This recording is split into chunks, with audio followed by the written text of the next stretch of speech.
Hello, welcome to the Future of Optics panel. We are here to discuss what's going on, what's new and innovative in the optics and imaging spaces. The way that we've organized this panel is around not just like what's going on with camera technology or what's new with lenses, but how are people acquiring visual information and how are they using it on the other end. So we've got a panel of three people who have made the shift from the film space into the technology space, and we're going to go through a round of introductions. Starting on my right, we have James George, who is a filmmaker and a digital artist. We have Lou Auguste, who is a developer and who's working in the field of microscopy, and we have Hugh McCrory, who is working in the VR space. So why don't we start with James? Sure. And we've got a little bit of video up here from James. And who are you? Oh, right. My name is Erek Tinker. I work with a company called the Spry Group, and we do a lot of data analysis tools. We're software developers who build platforms for people in that space. So. Take it away, James. Yeah, I'll give a brief introduction to myself. So my name is James George, based in Brooklyn, and I'm founder of a creative studio called Specular, which is a website here. You can check it out. But we essentially are a design consultancy applying design to emerging technology. So we work with sometimes on the film production side to use new technologies in creating films or visual effects, and then oftentimes working with technology companies to use their emerging technologies in new and innovative ways. A big project that we worked on, if you go to the clouds, switch to the clouds thing, a personal project that I worked on for the last 4 years is a documentary. It was just one of those other links. Yeah, there you go. Which actually I just released now, so you can download it and watch it on your computer. It's a hybrid between a video game and a documentary. It surveys the field of artists who work with code creatively. So there's a new emerging community of artists that work with computation as their medium, and they essentially work as visual artists, but they're programming their own tools to make this. And so this documentary shows a little bit about who they are, what they're doing. You get sort of a behind the scenes of their social network that makes them up. And it's actually built using the tools that they create. So it's written in a thing called Open Frameworks, which is a C++ platform for creative coding.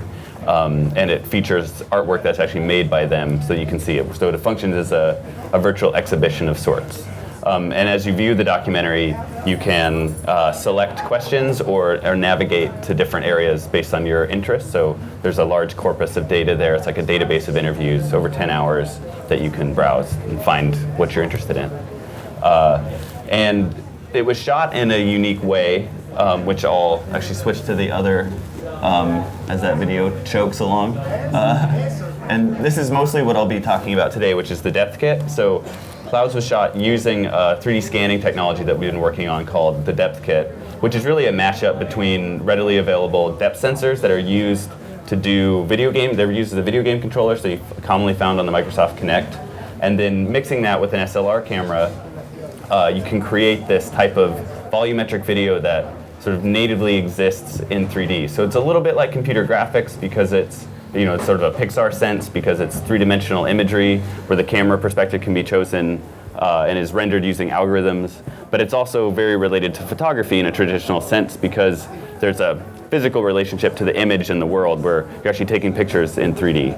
And so at the moment we're working on re-engineering this tool to be a virtual reality filmmaking tool and kind of thinking about where photography is moving from being something that's so rooted in traditional metaphors of film as like a material to more modern metaphors of computation and code and digital representation. So that's where my interests are.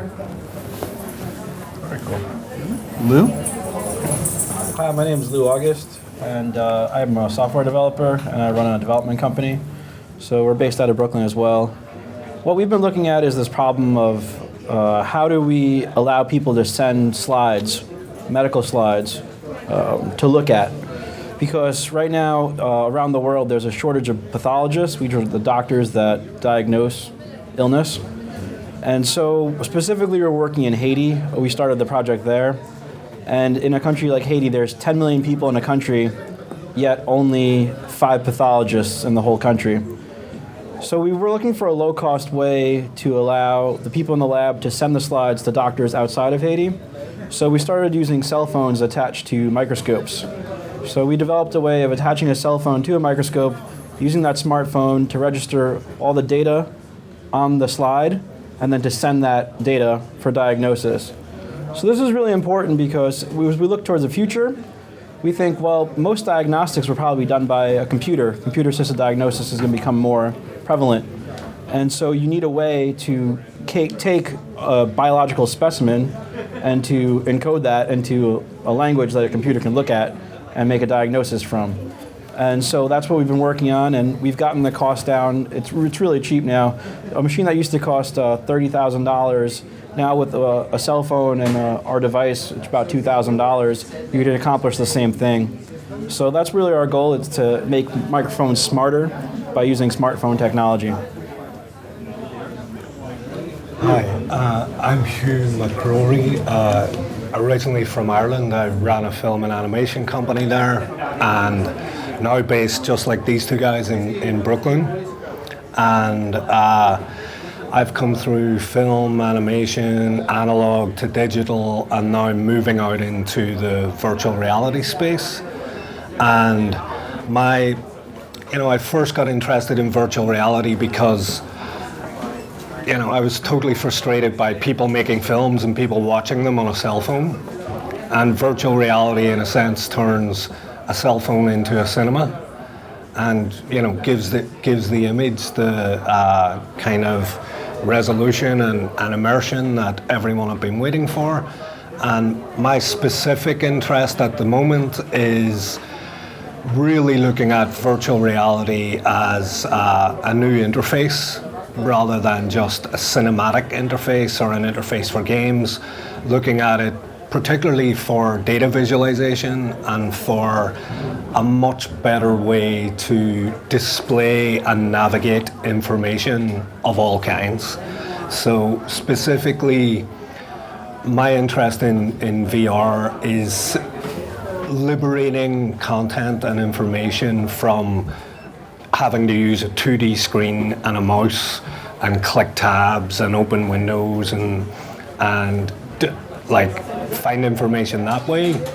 We're working on systems that can fully immerse you in the information and media and content that you need. And a lot of the VR that's going to ship next year also provides haptic and gestural abilities to move intuitively, respond to the user.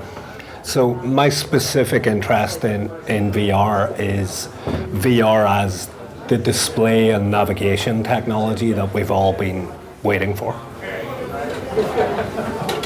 All right, so next I would like to talk about hardware and what's going on in the space and what kind of innovations people are seeing or working on. So anyone like to start? Well, I mean, a lot of the times when you're building something in the space, when you're trying to accomplish something, you have to build your own hardware in a lot of ways, or you could just use the hardware that's out there that's kind of more open sourced. For us, we've taken the route of building our own hardware, which provides its own challenges. We've been working right now to sort of figure out how to get the X and Y axis to both work together on a microscope. So we just finished the prototype of our X axis to capture a slide. We finished that like about 2 months ago, and then we just won an award for it from the ASME, which is the American Society of Mechanical Engineers. So it's been really amazing, and it's part of it. And then also a big piece of hardware that you'll probably hear a lot about today is like the cell phone, the smartphone. It's probably one of the most powerful tools that they have right now, and it's amazing what you can really do with it when you start opening it up. From our perspective in virtual reality, there's so much innovation happening in hardware, it's almost impossible to keep pace. It's like, a few months back, what distinguished good hardware from bad hardware in VR was whether one made you vomit or not. And now we're actually getting to the stage where the pace of technological change is so fast that it's actually incredible. And the ability to use your hands, bring your hands into the environment, better resolution. There's still a long way to go, and I greatly admire these guys because both of them are very innovating in the hardware space. They're trying to create new tools, and that's what every one of us is looking at right now. It's almost like a Wild West of advancement, that in order to take the technology that's there and get it to do what you want, there has to be some element of taking things apart and putting them back together again, and trying to come up with new ways of doing things, because the whole thing is ripe for disruption.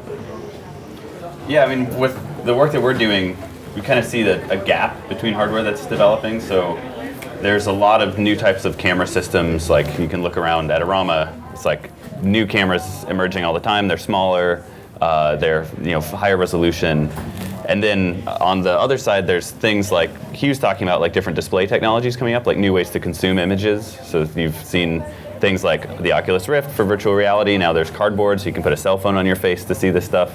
And then there's like a new sort of wave coming in the next year, which is augmented reality, things like HoloLens. And what I see is a gap between the image production devices of these cameras and then making things that can be seen through these interfaces. And I think there's a lot of talk on both sides, but there's this massive void and gap of any type of creativity without a huge level of already having technical knowledge towards these things. Is any creative person able to make an experience with this stuff? So I think it's all hope right now. It's all based on the knowledge, the potential. I think people are like, wow, that has a lot of potential. But I think that through software and through making tools, you can convert that potential into actual power and enable people to create stuff. So this is the big thing that we're interested in doing with the Depth Kit and with just generally participating in these communities, is how do you make tools that allow workflows to emerge that means that normal people without massive technical basis, or even people who are more have their roots more in film and creativity versus writing technology, can start to make experiences for this hardware. So I think we'll have a big gap between the hardware leads, and then there will be a while before content production catches up. So trying to push that forward is one of our interests. So I had a question for you guys, since you all come from a filmmaking background, and we touched upon this in our previous conversations about the difference between art and science in this space, and how your experience, maybe something about how your experience as an artist influenced your ability as a technician, and where you're headed in that direction, and what you think how that's going to lead to innovation in this space. I'll kick that one off. Back in 2007, I was coming completely from the artistic space, but I spent 4 months at Yale at a nanoimaging lab, and spent a lot of time asking scientists that exact question about the relationship between art and science, and got some very surprising answers and feedback. I mean, in microscopy, the scientists there were saying that, there's a lot of artistic sensibility in science. Like, when they look down a microscope and decide which cell they're going to choose for imaging, they describe that as the equivalent of a beauty contest. They are not using a scientific mind at that time. They're picking the cell that looks right, that's behaving in the right way, that's doing a lot of this stuff. I mean, art and science came from the same place originally, and then branched off. And there's a lot of kind of coming back together now. I mean, science has changed dramatically. Like, if you look at 19th century notions of science and compare them with quantum mechanics or quantum physics, they're not the same thing at all. There's a lot more uncertainty there, and there's things around intuition that's very much an artistic sensibility that are beginning to creep back into modern science. I don't think you can separate the two things. I don't think you've got artists over here and scientists over there. You have people with open minds and people with closed ones. And the people that are very definite about it's always been done like this, it has to be done like that, it has to be regimented. And I think that mindset's beginning to fizzle out because it's not actually based on science at all, if you understand what science is telling us now. Yeah, so actually, I think there's a lot of commonality between art and science itself. I was looking on one of my co-founders' Facebook walls the other day, and he had this thing about engineering where it's like never enough time, never enough money, and always problems, and you just got to solve them. And that's really similar to the kind of the way we were as filmmakers, how we solved all the problems on the film set. You never have enough money, you never have enough time, and there was always lots of problems, but you just solved them and you made something happen. So I think the two have so much in common, science and art. They're pretty much the same thing.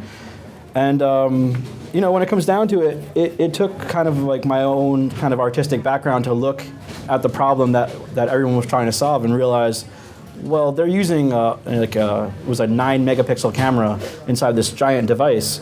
And then I was like, well, there's the same thing that's on my cell phone. So why can't I just sort of turn that into this giant device? So why can't we just replace that with this cell phone? And so it takes time, and it takes a lot of dedication and sticking to it and knowing at the end what you want to achieve. And I think both those two workflows are pretty much exactly the same, I think it's interesting, this art-science dichotomy comes up a lot, and as you guys are saying that with some investigation you can realize that they're not that different. But I think it's worth pointing out, at least in my understanding, where they actually are fundamentally different. And science is a practice that continually rewrites its own history and is defined as progressive. Whereas art acknowledges and celebrates its history and is not necessarily defined as progressive. The avant-garde doesn't mean necessarily better. It means more relevant or closer to life, right? So when you have you have people that often are artists that are working in a scientific methodology. They tend to be artists that view the field of art as a progressive art, or as progressive. And then out of that sector of people, you tend to have a lot of people who are working as artists with emerging technology because they believe that if we adopt and incorporate the newest technology into their work, then they will be progressing the field of art. So there's a philosophical sort of basis that's different. I think a lot of artists in more of a contemporary art you find in the city even don't have that impetus, they don't have that worldview, and they often will not integrate emerging technology or scientific breakthroughs into their artwork. So you find artists that do have that progressive philosophy are oftentimes working quite closely with people who define themselves more as scientists, maybe in their training or in their in how they self-associate, and then you do get this kind of feedback loop, which is really good for progressing that because you have different mentalities within. You have a diverse group of people collaborating. So I definitely find myself within this progressive field, although I acknowledge artwork that doesn't see itself as needing to be advancing the field in terms of like a linear progression. I think it's important for people with a more cultural, humanistic perspective to be in the room with scientists and technologists as things are being invented to question and interrogate with the reason why. Like just because something's possible doesn't mean we should make it, and what implications will emerging technology have on culture and society beyond just its sort of business or technological capability. James, just wanted to pick up on some of that. Is like, sure. To give like a crass definition, you could say the difference between science and art is that scientists usually get paid for what they do. I mean, that's one of the basic levels. But there's another thing as well that I think about a lot, which is that, what is the job of an artist? And probably the best way I can imagine that is that the job of an artist is to reflect back the world that he or she finds himself in. And, like the Greeks made art in a certain way because of how they saw the world. So art and worldview are connected. in the Middle Ages, it was the same. And in the 20th century, we disappeared into this scientific, nihilistic, ending up at the end of abstract art, where a 20th century idea of art is that anything that has absolutely no use or function at all is art. And I think that in the 20th century, we need to turn that on its head, because what's defined as art right now, I mean, if the job of art is to describe what's going on right now, then art that doesn't account for the internet and technological change and Facebook and things like that is completely out of touch and out of date, and is actually a 20th century mindset. I mean, Warhol summed up the 60s. He held up a mirror to the 60s, and anyone who's still trying to be Warhol in 2015 is missing the point considerably. So I think that the most interesting art right now is not in galleries, it's in meetups and hackathons and in the places where people are trying to make sense out of a world that has massively changed in the past 5 years, 10 years, and is changing every 5 minutes in the space that we occupy. You touched on that earlier in terms of a lot of people are making these innovations, but there's not a lot of people that are making art with these innovations, and a lot of that is because everything's moving so fast. Yeah. It's like you start working on something, it might take you a year to do it, but by that time you're already on version 4.0 of the product you're working on, and maybe your product hasn't changed like that. I do find interesting, there's artists like Katsu, who's a graffiti artist in New York, and recently he took the drone and he had a drone fly up and then deface an image of one of the Jenners or the... It was a Calvin Klein ad. Calvin Klein ad, yeah. So that's a great mix of art and technology together, using a drone to fly a spray can up, 100 feet in the air, something that you couldn't touch normally on your own, and painting that. And I found that very interesting. Okay. So why don't we talk about how a little bit about how these kind of advances are helping the world, helping people, such as in Haiti, or how data visualization in VR is going to help people advance knowledge, or how your depth photography is can be used by the average filmmaker. So why don't we start off with James? Sure. Yeah. I mean, this came up when we were talking about the panel and the idea of technology for good with a capital G, and I think that sometimes it's hard when you're working on things that are creating tools that are more open or just for creative expression in general, that you don't have these sort of large social backing to what you're doing. But so I think how I would define the good that is coming out of the work I'm doing is just making accessible to a much broader group of people who could work with this technology. So removing it from being only if you're a programmer, you can only use this if you're a programmer, or you can only use this if you have a lot of money or things like that. Because I think by allowing emerging technology to be used in different ways and used by lowering the barrier to entry and allowing people to tell their stories and express themselves with those tools, we'll just have a richer world to live in. So that's kind of the mission behind the Depth Kit and making it open source and making it free to use in that sense. So cool. Yeah, so I mean, we basically took the general principle, I was talking about this earlier, about smartphones. 1 in 5 people in the world have access to a smartphone. And so if you look at it, that's going to become more of the tool in the future. So what the project we're doing, we're using it for cervical cancer diagnosis. So we're allowing places where they have a 90% mortality to sort of bring that down a little bit by having more consultations. We're also partnering with a whole bunch of other companies that are doing similar work.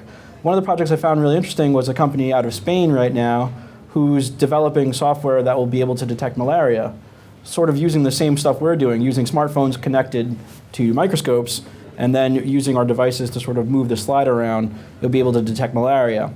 So I think that's it's opening up a big world for everyone, because for what computers are in this world, I think smartphones are going to be that. I mean, they're already that in the developing world.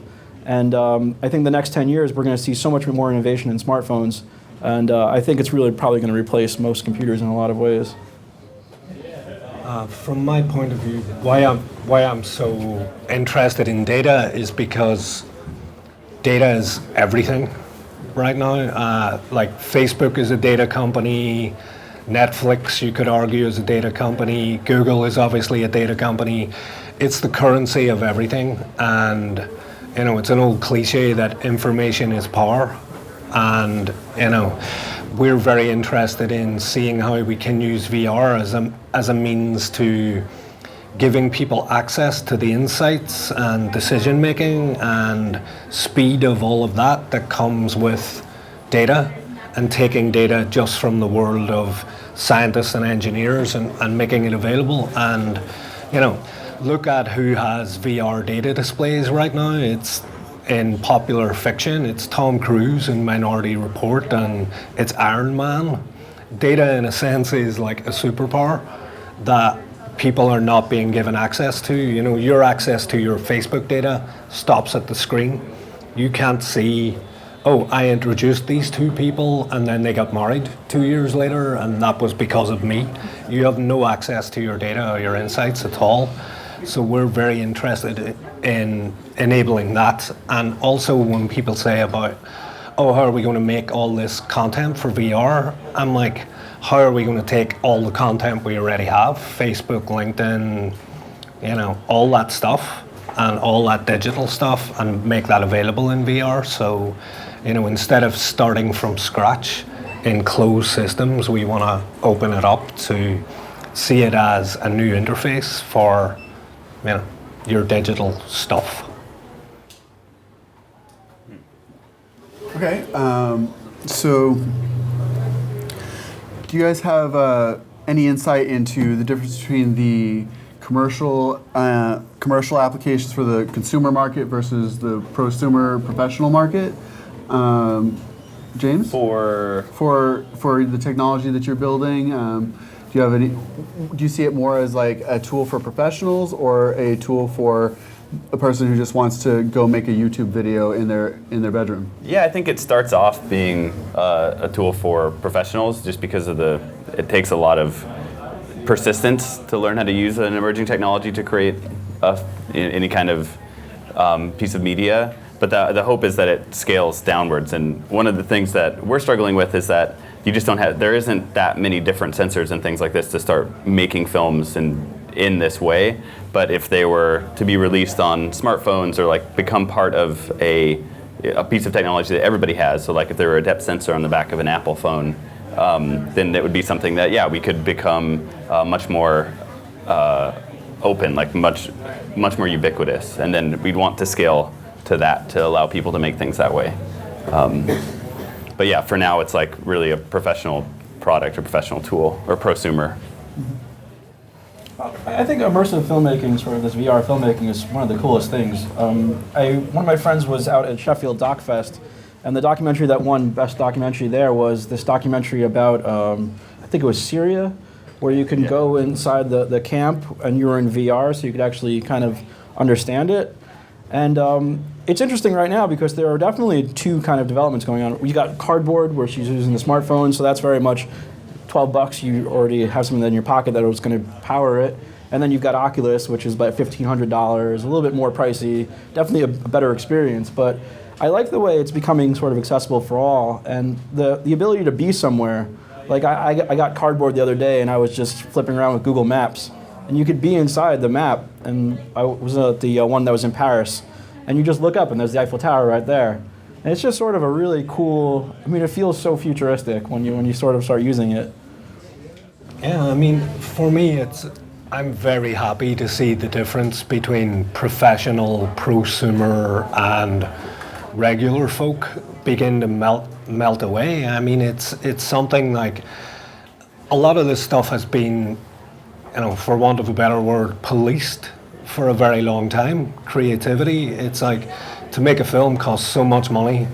To get something on television, there were so many roadblocks between you and the ability to express what you wanted to say. And we need to take a leaf out of sports right now. I mean, what does being a professional photographer even mean right now when everyone does Instagram? It pushes things in a different direction, and people that complain about that are trying to hold on to a status quo that just doesn't exist anymore. I mean, it's like saying because everyone can buy trainers, we're not going to have the Olympics anymore. It's ridiculous. It's like even mathematically, the best way to strengthen a pyramid is to widen the base, and that's what I think needs to happen. What I love about VR is that it's getting cheaper and cheaper and cheaper and cheaper. A VR display, probably the most expensive one being Oculus Rift, being like the Ferrari of VR, is still a lot less than a flat screen television to buy. You need the computer along with it, but a lot of VR is going to be less than $20 for the headset, or free, as we move forward. And giving more people access to be creative is a good thing. And who's going to, I hate to say that in here, but who's going to buy a $1,200 flat screen TV when they can turn their phone into an 8K 360 fully immersive 3D cinema experience for like less than $20? And then it's involved in the making as well, and that's something that is a big responsibility on us to get out there. There's a high barrier to people getting involved with the technology, but that includes the people who are currently working on the technology. I'm not sure if I'd have better insights than a 12-year-old right now on how to do what I do. No one knows what we're doing. We're all trying, we're all experimenting, we're all putting things together, and there's a big diversity problem right now. In the VR scene in New York, I look around and pretty much everyone is a man, is white, and is reasonably privileged, and that's insane. That's completely insane. It's as if,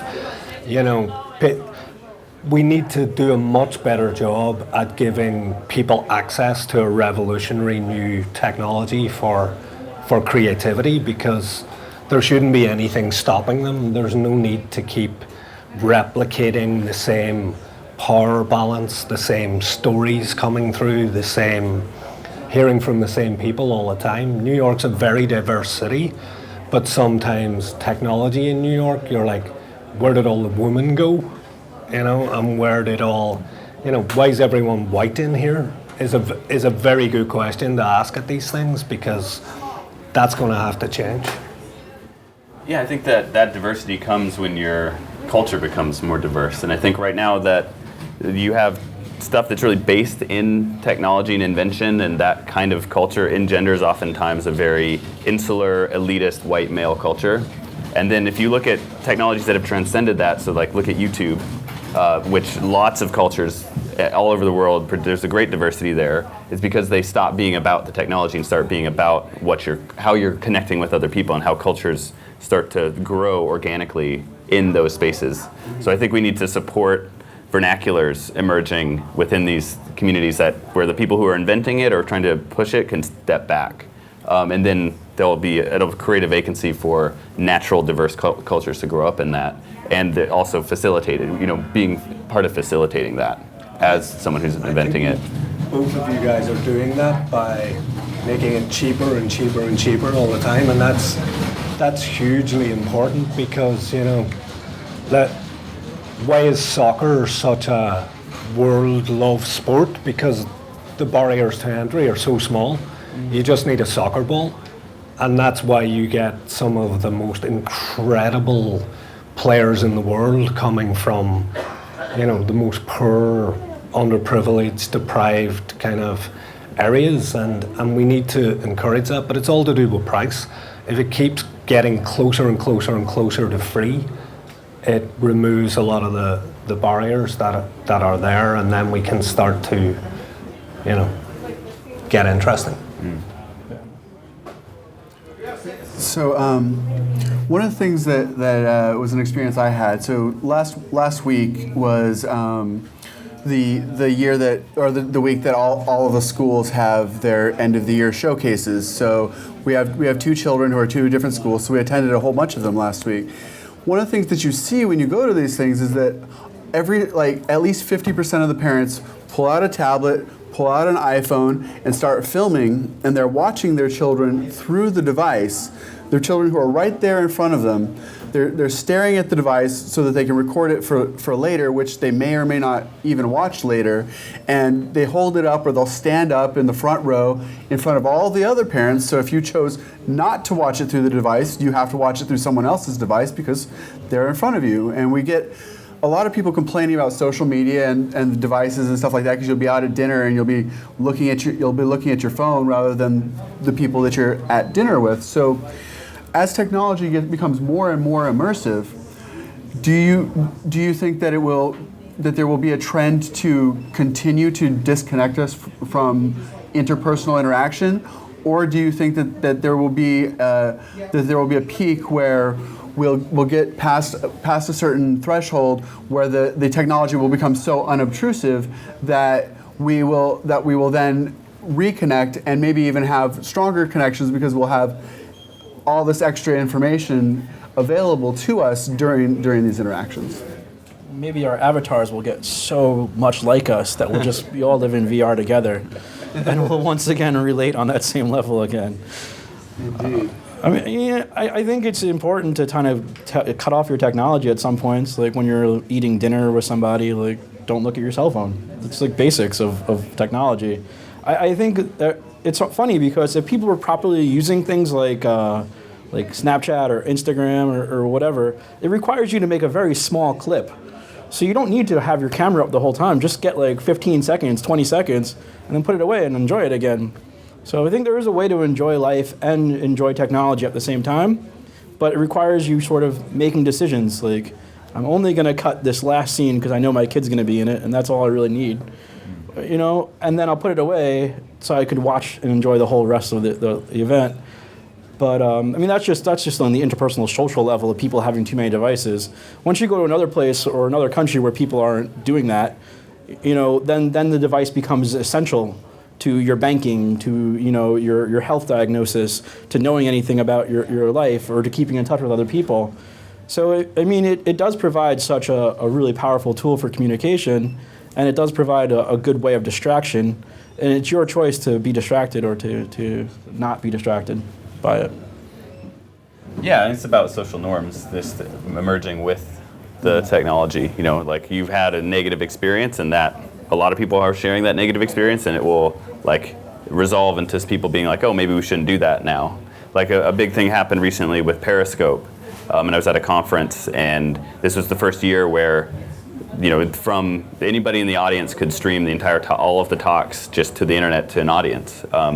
And the conference organizers had to think of what implication is it okay to do that or not? And they basically said that if they came up with a snap decision where you're not allowed to you're not allowed to Periscope a talk unless you've had a personal conversation with the person giving a talk and they've granted you permission.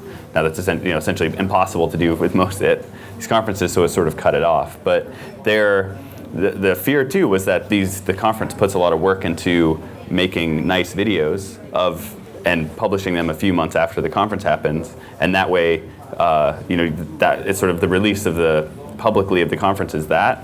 Whereas if you have someone who's streaming it live, then everybody's first impression of this thing is like a bad cell phone video. But the even deeper thing is that if you're not filming it, if it's not being streamed, then there's a chance that what you say will stay in that room. And I think this is these sort of tacit things that we don't really realize about the fact that things are being recorded, or things that you think, oh, that's fine, I don't mind if you publish that. But you'll censor yourself in a different way. You'll say things differently because there's not the opportunity for something to be not shared. So then you actually there's no safe space in that way. So we start to learn and feel our feelings out through these things about why it matters and why it doesn't, and then that reflects back into people's behavior as we start to create norms over these things. All right. I'm interested in some historical perspective about why VR seems to be kind of resurging of late, because it seems like growing up in the 90s there were movies like Lawnmower Man, and it seemed like it was just around the corner, but then it kind of disappeared from at least the sort of mainstream pop consciousness for a while, and now it's back. So can you talk about that? I think we all have our own opinions. There's two answers to that, I think. One is a cultural answer. It's in fashion. I think that the generation that is setting fashion right now kind of grew up with those references as children. And we're just kind of becoming, with the advent of smartphones being very popular and becoming status icons, beyond just nerd culture, there's this acceptance and openness to taking technology near and into the body that was there before it was completely inside of cyberpunk nerd culture from the 80s and 90s.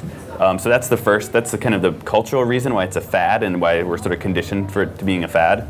The second is just, like Lou's saying, the availability of the type of sensors that are in these phones and the progress that has been seen there makes the experience actually just a lot better. So in that gap of time, we've gone from having really clunky 8-bit graphics from Mario VR to having, on your phone you can play a really amazing 3D light shaded game. So it just makes us more interested in the imagery that's on the other side of these screens, and that's contributed to the resurgence. Yeah, you could see it's been a bit of a gradual sort of move too. You had things like Google Glass, which is sort of that dynamic overlay sort of thing. So I think we were wanting to get to this point again. The graphics are getting better, you could have faster processors. I think a lot of things are just sort of meeting at a point right now where it's just becoming more possible to have all this stuff, make it work. I'd say cost. Cost is the big issue. Virtual reality systems used to cost hundreds of thousands of dollars and be the size of this table and in a lab somewhere. And two things turned that around. One was the cell phone and the power of that. And the second one that is really responsible for things right now is one guy, Palmer Luckey, who invented the Oculus Rift. He's still very young, still in his early 20s, but I don't think it's much of a coincidence that, he worked summer jobs fixing iPhones for people. He fixed people's cell phones, and that was tinkering around in screen displays, and he made a affordable solution that solved the problem of lag, because lag is how fast does it move with you, and done wrong, that just makes you sick. It makes you feel like you're on a boat.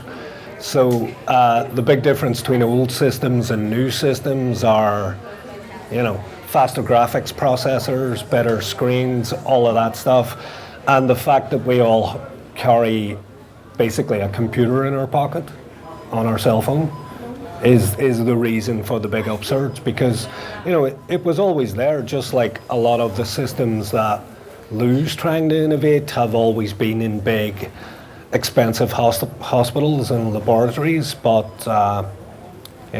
it's just technology's getting cheaper, and that's really important. There's a bit of funny history that's being written right now too, which I think, so Palmer Luckey's definitely getting the credit for inventing the Oculus Rift and this thing, but he actually designed his first headset for a woman named Nani de la Peña, who runs immersive journalism, and she's in an academic setting. She's been making these VR journalism experiences. So she never stopped. It's been, virtual reality research has been happening in academia since, it's not subject to such fashion trends that we're seeing now.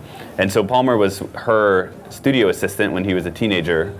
And then there's essentially, you can trace it back to a Reddit thread where all of a sudden there was a techno-political shift, and I think it was political, where all of these major game developers that have a lot of fame and clout decided to rally behind him and make him the poster boy for this movement that a lot of companies are invested in because they need something to chew on like this. They see it as the next movement. So in a lot of ways, it's a fabricated revolution, like many technological revolutions are, where a bunch of people behind closed doors have decided that this is the next big thing, and they're all going to put money into it. And when you put the money into it, it's like kerosene on fire, where it's just like burning like crazy right now because people are investing in this area. And I think in the same way, like when you're trying to get a campfire started, you put a lot of lighter fluid on it, like investment money, and then you see after that burns off, have you actually started a fire, or did everything just burn out? So I think the other side of your question is will this last? Like, and in what form will it last? And like,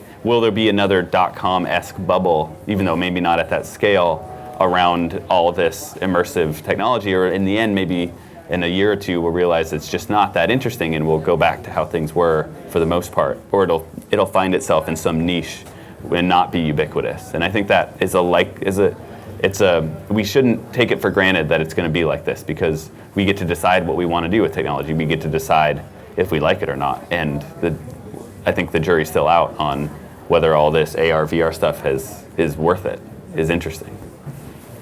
All right, so we have a question from the live stream. This is from Michael Carrier. A trend in education K-12 as well as college is the use of computer programs being used for instruction. What role do you see VR playing in the future of education? Most of the stuff I've looked at in the future of education is in creating VR experiences that bring a class of people together without having to have them in the same place. You know, like kind of like remote learning. I've seen a lot of stuff like that. I've also seen great demos around VR being extremely effective as a way to learn a language. Like you're able to go into an environment with someone who actually speaks that language and have conversations with them from your space. The interesting thing about VR is that it's not just an entertainment technology. Done right, it does impact education, security, finance, architecture, design, all of these things. That's why we see it as just a new way to deliver information, a better way, and that's why I think it's gonna hang around, because it is better than navigating with a mouse and opening a new tab every time and everything being separate. As a navigation technology and as a communication technology, I think VR's better enough that it can impact a lot of areas that we're not even thinking about right now. I mean, even the stuff in education is just scratching the surface of what it could do for education. But if it provides a cheaper way for people to be educated, a better environment for information to go in and stay there, then there's all sorts of things we could do to disrupt the education space. There's a book called Ready Player One, which I don't know if anyone in the audience has read, but that paints a very vivid picture and this sort of dystopian picture of what the future of education is with VR. But it's essentially like post-peak oil world where people like to avoid the world that we've destroyed by being in virtual space, and it's a one shared virtual environment, and the only place that's free is school. And so all the kids with no money are stuck on the school planet, because that's the only place that they're allowed. That's the only like municipally supported part of the virtual world, and then all the rich kids get to go off into outer space. So it'll probably be very, the same elitism and problems that are endemic to our society now will just be reenacted in virtual reality. Another actually more obscure reference is a film called Teacher in a Box, which was produced by ITVS on Future States. You can go to futurestates.tv. And it's a really also dystopian, more direct projection of how virtual reality could be used in a teaching scenario. So both of those pieces of media, Ready Player One and Teacher in a Box, are great ways to sort of imagine what the future of education will be with technology, for better or worse. Cool. So an example that I would like to supply is a friend of Hugh's that I was introduced to at Tribeca Storyscapes made an immersive experience called The Enemy. And what he did was he took video of a Palestinian VR video of a Palestinian fighter and an Israeli soldier, and he asked them six different questions like what does peace mean to you? Why do you fight? And through that experience, he then was able to take that experience and have both of those people who participated in and were recorded for it speak on their experiences, and they actually developed a relationship with each other, having never actually met in person, and were able to get a better idea of the life of the person that they were fighting, that they had no interaction with whatsoever otherwise. Okay. Caitlin.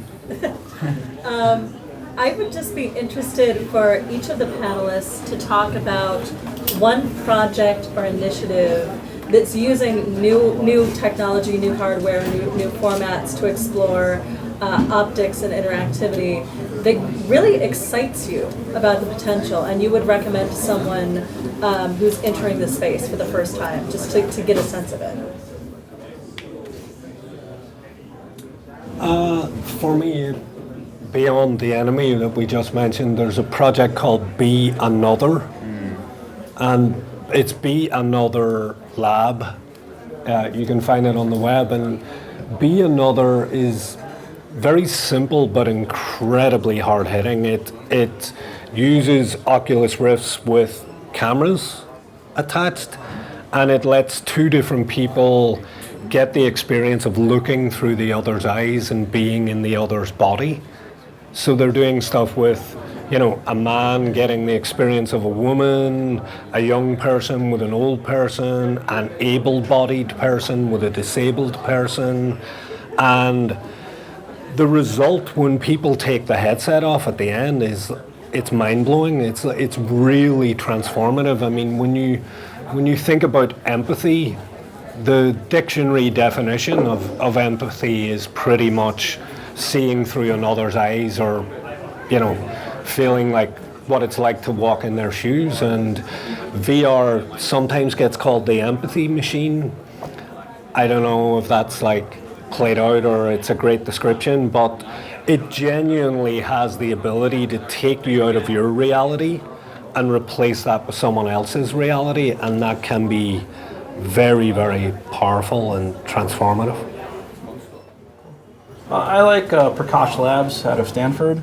They're always doing something cool. Those are the guys that did the 25-cent microscope, and they've always got some great projects going on. Really interesting. There's also another company, I think out of UC Berkeley, that's where a CellScope came from, and they were doing looking into your ear and being able to make remote diagnosis through let's say camera attachment for your smartphone, which I thought was cool. There's another one that you pointed out to me the other day about it's something you hold up to your eye and you're able to make diagnosis or through the smartphone looking at their eye. So all that stuff I think is really interesting, and really speaks to me a lot. I don't think that there's any way to see it right now, but the Story Studio that Oculus started is working with a lot of ex-Pixar directors, and they're making these short films that are a lot like the short films that would play before Pixar movies, that are just super cute and wonderful and well-told stories. And seeing one of those kind of gave me faith in the medium to actually be something that a lot of people will like. They're really well made, and they're totally accessible and fun to watch. So hopefully those will be available next year when the product finally launches. In terms of technology, I think in general there's a good chance that this concept called light fields will probably change everything in the near future once there's some breakthroughs there. So if you're interested in coming into this space from a more engineering or technology perspective, researching and understanding what's happening around light fields, it's a very good idea, I think.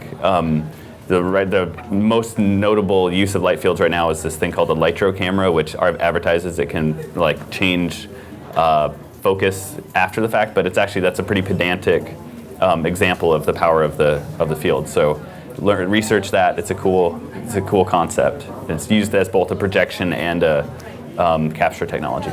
So. All right.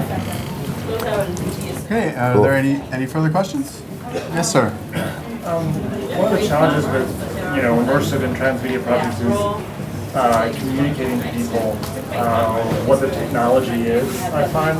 And I just wondering if you had suggestions for how to communicate to non-technical folks who are not really familiar with the types of media, types of technology you're using.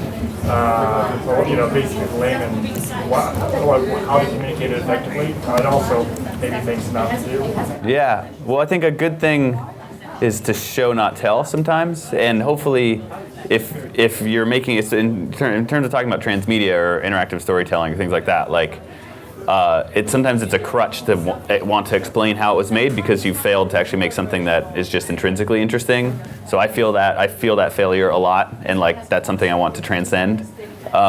So oftentimes you just show someone something and let them understand it on their own terms, versus trying to get a specific idea or technique in their head. This one, and kind of evaluate your work based on that basis. Does it make sense if you don't know about how it's made, and if it's important for you to know that, if it's important to the work for people to know how it's made, then maybe your audience is just smaller than you would like to hope, and maybe you accept that. And you're like, this is made for a niche audience. Great, let's find that audience and let's make it really work for them. So maybe accept the audience that you're engaging with, or work to not make it based on the technology that's being used. Yeah, I think there's a lot of acceptance right now of sort of this immersive filmmaking. So you've got Little Star, which is out of beta now. It's a really great website. And then you've got YouTube. So there are plenty of places you can show people, clips that are filmed with either a ball of cameras or something like that. There are places to direct people now to show them, and I think that's really the best way. Personally, I bought a Google Cardboard the other day, about a month ago, and anyone who comes in the office, I'm like, hey, check this out. And I've got a couple of things loaded up already, and people just, when they put it on, they're like, whoa, this is so cool. And it's cheap, it's $12. You can buy it off Amazon.com right now. Maybe even have them here. Go ahead, man. Oh, well, virtual reality is basically if you could explain what a cinema is to someone and then say, now it's stuck to your face. And you can look around and it's all around you. But what a lot of people leave out is audio, because audio in virtual reality is mind-blowing in that audio is 3D for the first time, meaning that sounds can be given a space, which to me means that, if you were listening to the Beatles, you could turn your head one way and hear more strings, and turn it the other way and hear more vocals or bass dynamically with your movement. So virtual reality 3D audio gives you the ability to literally dance through a piece of music and unlock audio elements. So it's very, very far technology-wise from a standard mixing, like a 2:1 or a 5:1. It's something much, much more dynamic, which is the difference between a pencil and oil paints for people that are interested in audio. So most people don't even mention the audio. It's a huge revolution, something brand new in sound. All right. If there are any further questions? All right. Thank you all for coming. Hope you enjoyed the panel. And if you are interested in other panels, we're going to continue to do a Future Of series focusing on innovation and technology, and you can find that on the NYC Futurism on meetup.com. Thank you very much.